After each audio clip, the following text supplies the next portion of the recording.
Gentlemen, now, when it comes to the next paper, I spoke to a member of the scientific committee who said, this paper is either genius or it is entire madness.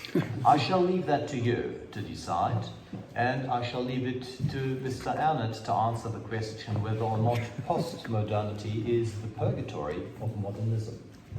Brecht. Thank you.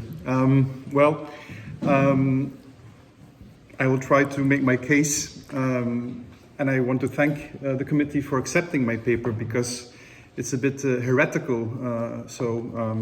If Austrian Economics is the heresy in Keynesian terms, then I must be the heretic within Austrian Economics. So please give me some credit, and we'll try to make it work.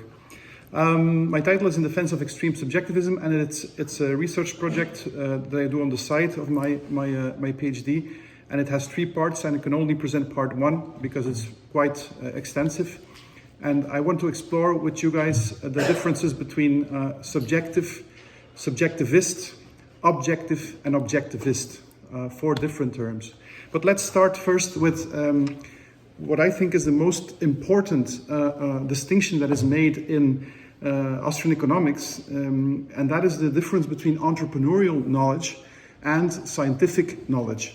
One of the best papers I know is written by Huerta de Soto in 1998, the ongoing Methodenstrijd in the Austrian School of Economics. Has anybody read this? You should all have read it, because there he lists the differences. And the question we could ask, so the differences are, I don't have to state the obvious, of course, but that entrepreneurial knowledge is practical knowledge. It's tacit, implicit, subjective, and uncertain. It's also spontaneous. And scientific knowledge is common knowledge, established, more theoretical, rigid certainties, and purportedly objective, which I do not believe. Now we can ask the question, how are these 2 forms of knowledge linked?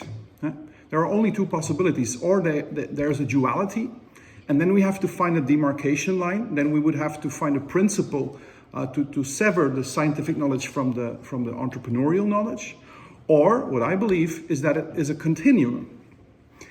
And if it is a continuum, then we should try to find archetypes on that continuum, going from very subjective knowledge to scientific knowledge. And while playing around with hypotheses, I have found 5 archetypes of entrepreneurs and scientists. And I will discuss the 2 archetypes of the entrepreneur, then the 2 archetypes of the scientist, and in the middle we have the integration of everything. So the most basic archetype of an entrepreneur, I call the spontaneous entrepreneur. Imagine going to a cocktail party with 100 people, and there's only one camarero, one waiter. I speak more Spanish nowadays than English. Or only one waiter, and this guy's just going mad. I cannot serve everybody, and you don't know anybody at the party, and you start helping him. And you organize the workflow, and before you know it, you have a business idea. That's how real businesses start. But that is for young people. But after a while, you realize that you have been making mistakes and you have been taking too much risk. And as your psyche matures, then you go into another state of entrepreneurship, and that is the risk-averse entrepreneurship. I do not agree with Mises, for instance, who says that entrepreneurs are people who can predict better than other people what the opportunities will be in the market. No, I do not believe that. What I believe is that a good entrepreneur, a risk-averse entrepreneur, is better at mitigating uncertainty, and all else is profit. So if he can mitigate uncertainty, then all else that follows, he does not plan that, is profit. This is the entrepreneurial side. Let's go then to the scientific side. I would call myself a creative scientist. I'm not the best scholar in the world, people know that. I love playing around with hypotheses. What is a creative scientist? That's somebody who has experiences in and of himself, and he tries to link that to the more scholarly type of science, and that would be people who have a lot of articles in journals, and who would tell to a creative person, you think you are original, but have you read this and that and that and that paper? And you need the two types. If you would only have the scholarly scientist, it would be a boring enterprise. If you would only have the greatest scientist, it will be total chaos. And so the fifth archetype is in the exact middle of that one. And that's what I call the entrepreneurial scientist, which you could also call the scientific entrepreneur. And, if you are looking for an example of this archetype, I think we have one right here, having a company in seguridad, you say that, in insurance, radical uncertainty, ensuring radical uncertainty, and then using that practical knowledge to be creative and write scholarly articles. Dynamic efficiency. I don't think if you would be working in the government as a taxman, you would not really think about dynamic efficiency if you don't see it in your daily life. So this is the continuum. But the big question for me is, where is the nexus? Where does entrepreneurial knowledge actually change into scientific knowledge? That is my question since ever, actually. So I started thinking about these four terms: subjective, objectivist, subjectivist, and objective. And let's start with the simplest one. If I would ask people in the room, for who is it freezing cold here? Put up your hand. Freezing cold. Nobody. For who, on a scale from 0 to 10, is it very, very hot? Scale, let's say 6. Are you asleep or what happens? Oh, 1, yeah. Who would give a 4? Okay. Who would give a 7? Okay. That's subjective. So we don't have to argue about that. That's subjectiveness. But then, to be subjectivist for me, my subjective opinion about being subjectivist is to hold the opinion that opinion is all we can hold. Not just about the temperature in the room, but about everything. And this is, of course, a very radical position. And that's why I'm happy to be accepted with my paper. Because from that subjectivist point of view, and I will try to impart how I got there, all other people are objectivist. You're too objectivist. And what is it to be objectivist? That is to think that your opinion about stuff is the one and only final truth. And, for instance, before coming to Madrid, I was an objectivist, not just in this sense, but in the sense with the big O, the philosophy of Ayn Rand. And I constantly kept hitting him in the class, saying, no, there's objective reality and you're a subjectivist. And I ended that year being more subjectivist than Dr. Huerta. So this is a different thing. To be objectivist is to hold the opinion that one's opinion is the final truth. And then the big question, of course, will be, what is being objective then? And you can try all kinds of definitions. I tried seeing it as rationality, but then you have 78 definitions of what is to be rational. You can never really grasp it, and that's why I have put some, I cannot grasp. My model does not work because I cannot get there. It's like some transcendental notion that I cannot seem to grasp. And that is exactly what objectivity is. It cannot be grasped by logic alone. This is my central point. So maybe we are overlooking something. Maybe there is a phase in our development that we are not aware of. And that phase is what I call the crisis. And in a crisis, a personal crisis, I had one in 2013 after this master's to make me review my whole epistemology. I was so sure and certain about everything, but after this master's I no longer was.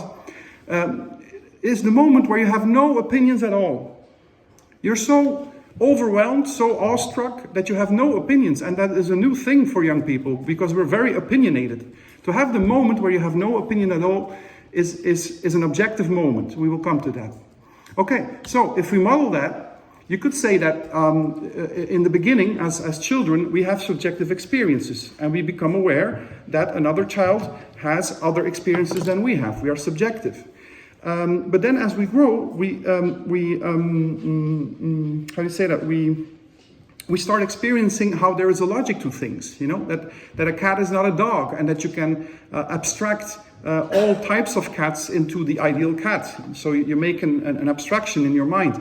And all along the way, you discover logic, the rules of logic. And you get very, very good at that. And then you think that logic will solve everything. Until somebody asks you the question, well, if logic legitimizes concepts, logic, you can use logic to discern one concept from another. What is it then that legitimizes logic? Well, the only thing you have known up until then is that logic legitimizes your concepts. So the first idea would be to say, well, logic itself. But that is circular reasoning, isn't it? If logic is validated by using logic, well, in any logical system, that circular reasoning is invalid. So the other option you have would be to say, well, nothing can validate logic. And that would be the nihilist position. And there's a big confusion between what is radical subjectivism and what is nihilism. But this conflict, this cognitive dissonance, I know that my whole worldview is built on my use of logic, but I cannot validate logic in and of itself, makes you, itchy, and you don't really know how to get out of that. So, yeah, well, if you want to, I will skip that. So you have to have a hero's journey. I still have 5 minutes, I guess. You have to have a hero's journey from what I call purgatory, this state in which you know that everything you know is based on logic, but logic itself cannot be legitimized, to what you could call heaven, to feel, to know for sure, because I do believe in objectivity, that your knowledge is true. But you cannot get there if you do not take up this journey to deconstruct everything you know. And that is what we will talk about now. Because this hero's journey towards subjectivity is a journey that you have to do inside. You will not find the answers in the world. You have to go inside. This is what Mises did. He went inside, he introspected, and to come up with his axiom of human action, he introspected. Just not deep enough, to my opinion, but we will see why.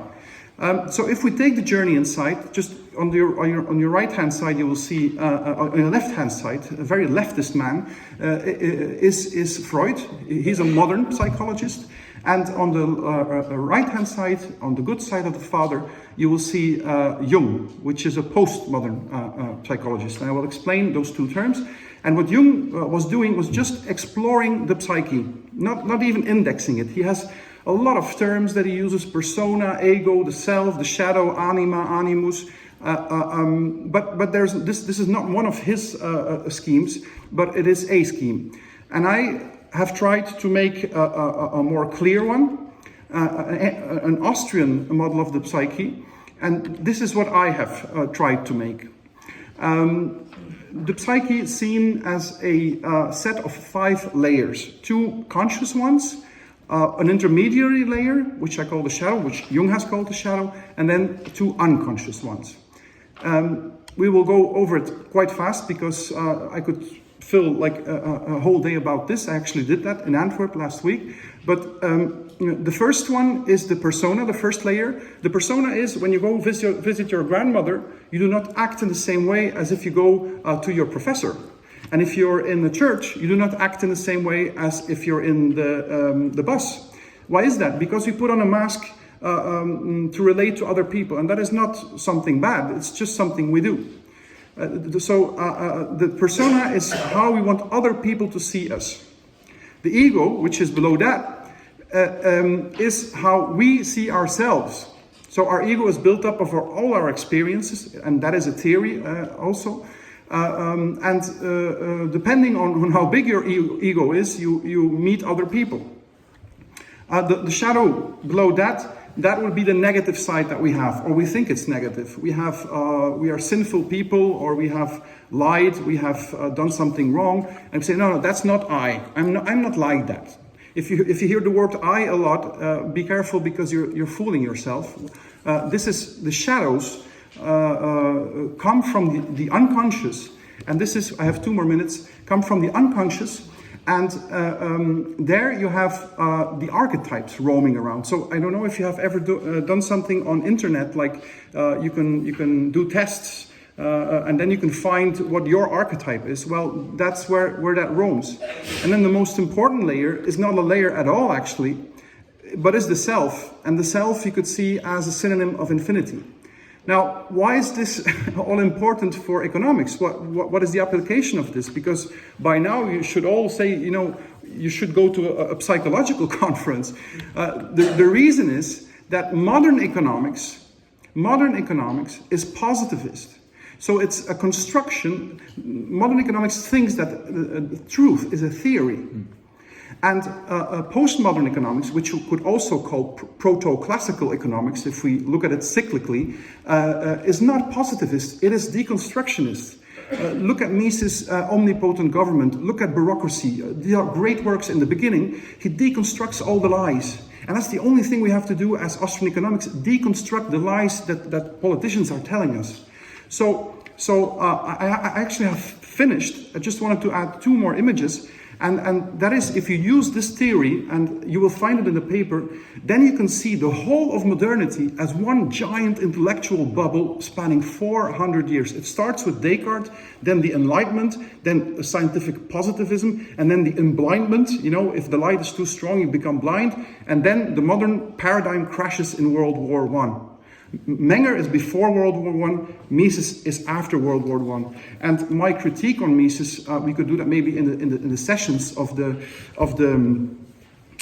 questions, is that he was beating a dead horse. You know, positivism had died already, not in political practice, of course, but academically. You know, it was a revolution. The quantum revolution also started. So what I feel is that we should, I actually concur with your view, that we should get back to before World War I and look what incited Menger to become so subjectivist.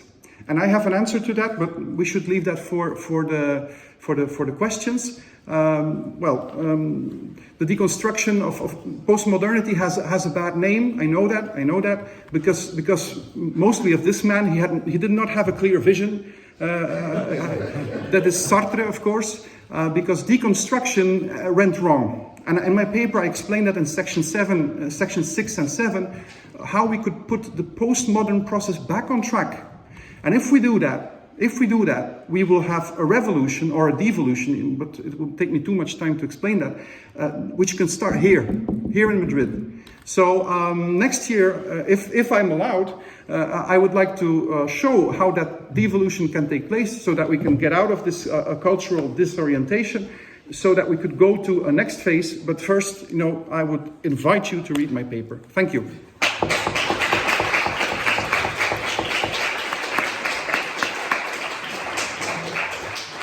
Well, ladies and gentlemen, I believe we have room for 1, perhaps 2 questions, please.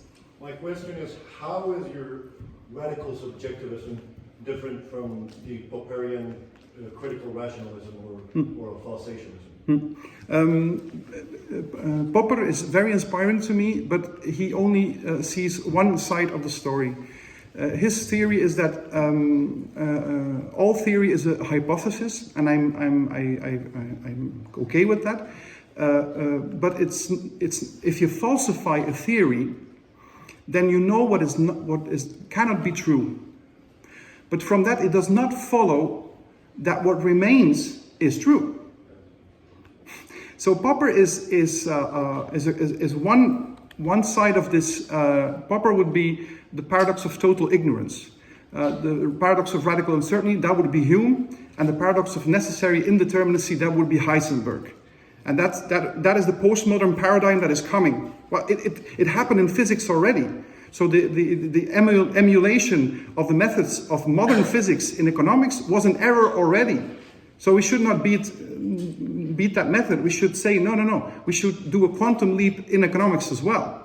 And that's what I'm proposing. Is that an answer to your question? Yes.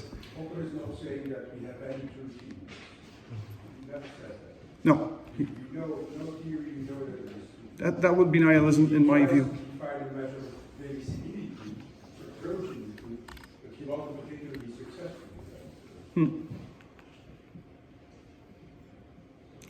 Good, ladies and gentlemen. Let us conclude the first session here. We will have a brief technical pause just to get the new presentations loaded, so that we can please start again at 3 o'clock. I look forward to seeing you back at 3 o'clock now.